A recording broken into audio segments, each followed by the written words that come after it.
Let's talk about some additional pathways then.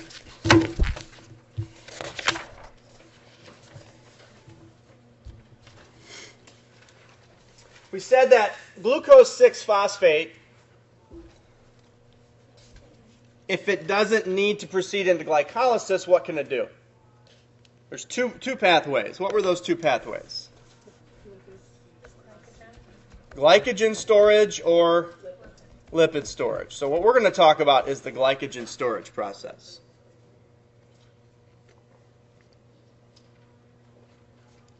So glycogenesis. Glyco meaning glycogen, genesis meaning to produce or to create. So this would be the synthesis of glycogen from glucose 6-phosphate.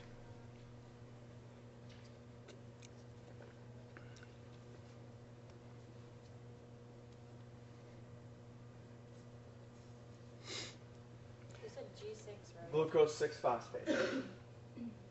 Keep in mind, we don't store ATP. ATP is made and pretty much used right away.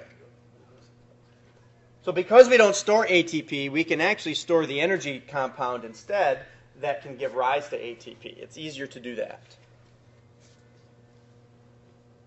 Now remember, glycogen is different from starch in that each of these circles is going to represent one glucose molecule. Glycogen has many branches, and the branches have branches.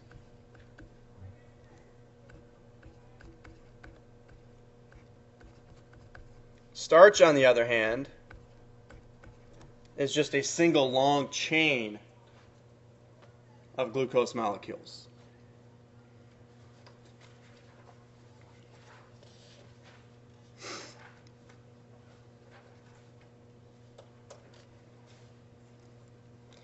And we also have the opposite. If we want to use that stored energy, there's a process whereby the bond between the two glucose molecules is broken and the glucose molecule is released. That's called glycogenolysis. Glycogen meaning glycogen, lysis to break apart. So glycogenolysis basically refers to the hydrolysis of of glucose from glycogen. Remember hydrolysis reactions from Biology 105? You add a water molecule to break something apart.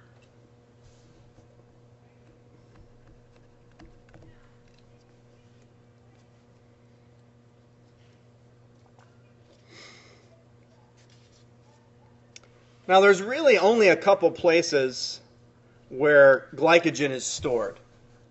Liver and the skeletal muscles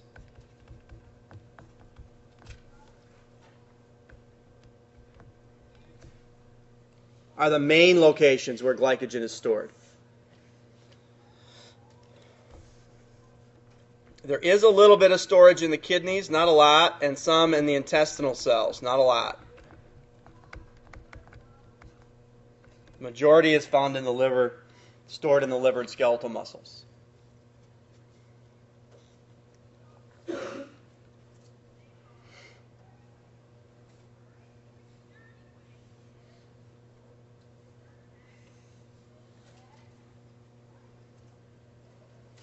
So what happens then is when glycogenolysis occurs, one of two things can happen. It can be used by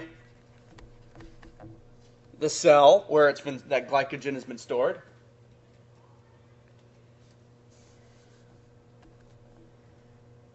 or it can be exported into the blood and taken to other cells and then used elsewhere.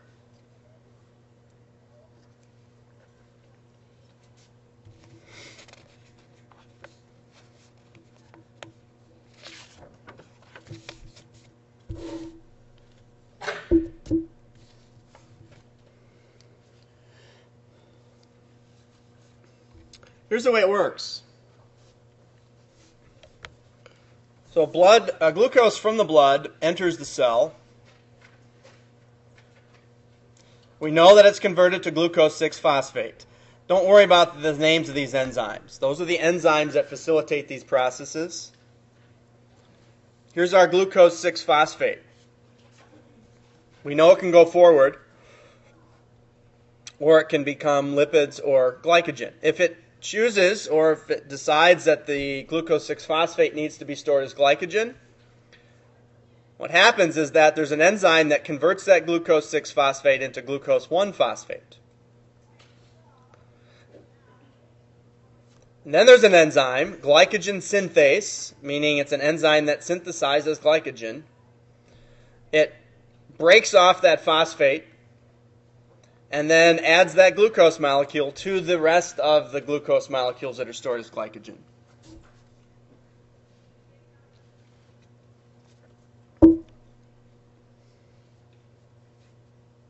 And that glycogen kind of keeps building up until there's no more room for it. And then at that point, when there's no more room, then the glucose 6-phosphate will enter another pathway, and that's the lipid pathway, the lipogenesis pathway. Now let's say that energy needs to be used, that glycogen needs to be used. So now the opposite happens. There's another enzyme, and we just work the process backwards. We break the glucose molecule off the glycogen. A phosphate is added to it. It makes it glucose 1-phosphate. And then it will enter into glycolysis and eventually become that fructose 1,6-diphosphate that we talked about. Eventually makes its way to that molecule.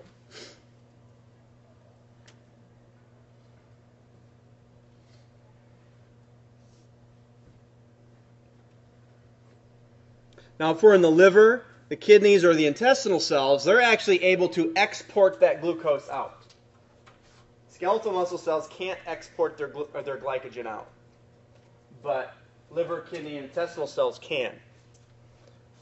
And so they can actually then convert that glucose 1-phosphate back to glucose 6-phosphate, and then back to glucose and export it back into the blood.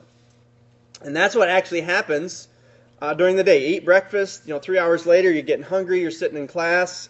In order to maintain proper blood sugar levels, your liver is breaking down glycogen through this process and putting that glucose into your blood so that it's circulating in your blood to maintain those proper blood glucose levels, so that your cells have the glucose that they need to make the ATP that they need.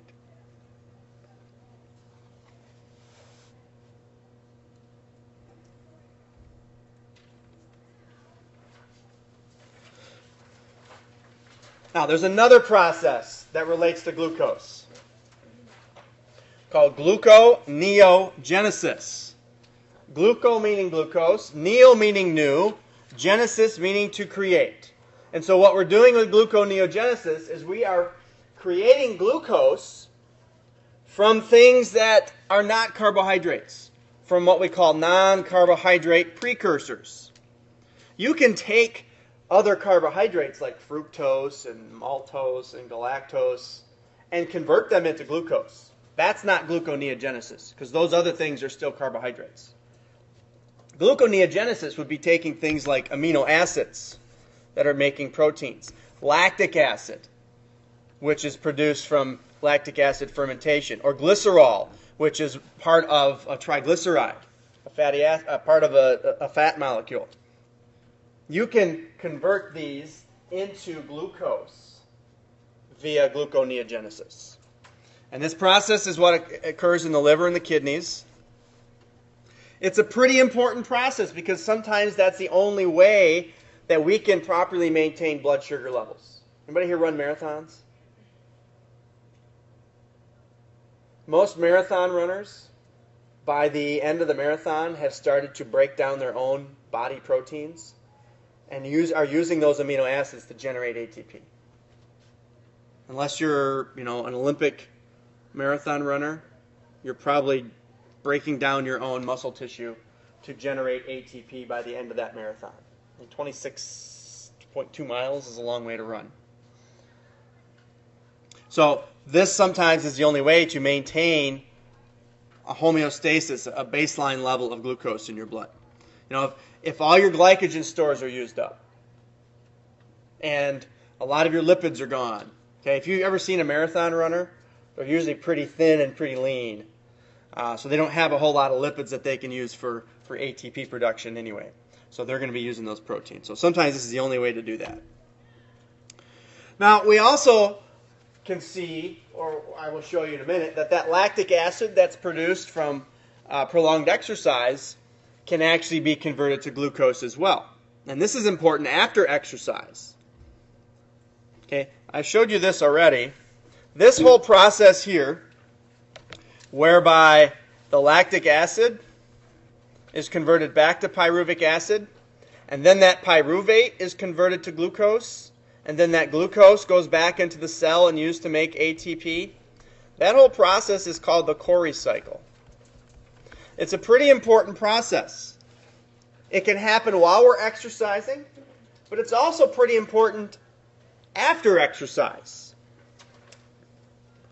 When you get done exercising, if you have a pretty hard workout, chances are you're going to have a fair amount of lactic acid in your liver and in your skeletal muscles, in your blood. And when you're done exercising, and we'll talk about this a little bit more on Wednesday, you have lots of oxygen still coming in. You're still breathing pretty heavily for a while, getting a lot of oxygen coming in.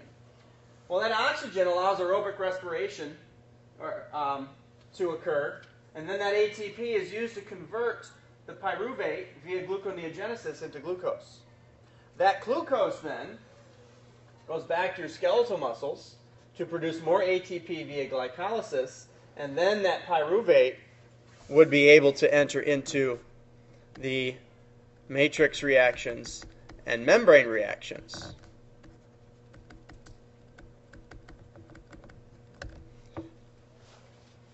And the ATP produced then, after you're done exercising, then goes to complete more of this and help to do any repair that's needed to your cells, to facilitate the processes that are still occurring due to a high level of hormones still circulating from exercise and things like that. We'll address that a little bit more on Wednesday. Okay? So this Cori cycle is pretty important. We can get the gluconeogenesis as part of that process, the conversion of pyruvate, ultimately lactate to pyruvate, pyruvate to glucose. But that's going to occur in the liver. Your muscle cells aren't going to be able to do that.